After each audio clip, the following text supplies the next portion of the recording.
ఆస్ట్రేలియాలో పర్యావరణానికి హాని కలుగుతుందనే ఒక ఉద్దేశంతో కొన్ని వస్తువుల్ని నిషేధించారు. ముఖ్యంగా ఎయిర్పోర్ట్ అధికారులు వాటిని గనక చూస్తే విపరీతంగా జరిమానాలతో రెచ్చిపోతున్నారు. ఈ రోజు కేరళ నటి నవ్య నాయర్ అయితే విమానంలో ప్రయాణించారు. ఆవిడ మల్లెపూలు పెట్టుకున్నారు. ఆ మల్లెపూలు పెట్టుకున్నందుకు ఆవిడకి 1,14,000 రూపాయల జరిమానా విధించారు ఆస్ట్రేలియా ఎయిర్పోర్ట్ అధికారులు.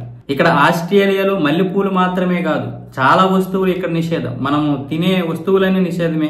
ఎండిన పువ్వులు, పండ్లు, కూరగాయలు, మూలికలు, సుగంధ ద్రవ్యాలు, ముడిగింజలు, విత్తనాలు, పాల ఉత్పత్తులు, బర్ఫీ, రసమలై, రసగుల్లా, దూద్ పేడ, గులాబ్ జామున్, మైసూర్ పాకు వంటి స్వీట్లు, బియ్యము, టీ, తేనె, ఇంట్లో తయారు చేసిన ఆహారం, పెంపుడు జంతువుల ఆహారం, పక్షులు, జంతువుల ఈకలు, ఎముకలు, చర్మంతో చేసిన జాకెట్లు, బ్యాగులు, దుప్పట్లు, మూలికలు.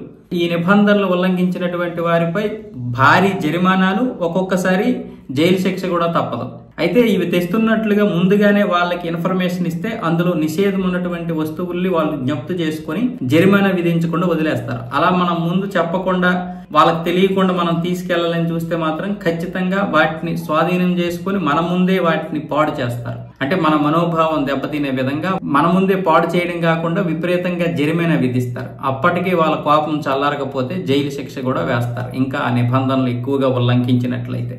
ఇది ఆస్ట్రేలియాలో ఉన్నటువంటి పద్ధతి. ఆవిడ మంచిగా మన సాంప్రదాయం ప్రకారం మల్లెపూలు పెట్టుకున్నారు. అయితే ఏ దేశం సాంప్రదాయాలైనా మనం గౌరవించాలి, కానీ ఇందులో మరి పర్యావరణానికి హాని చేసేవి ఏంటో అర్థం కాలేదు మరి.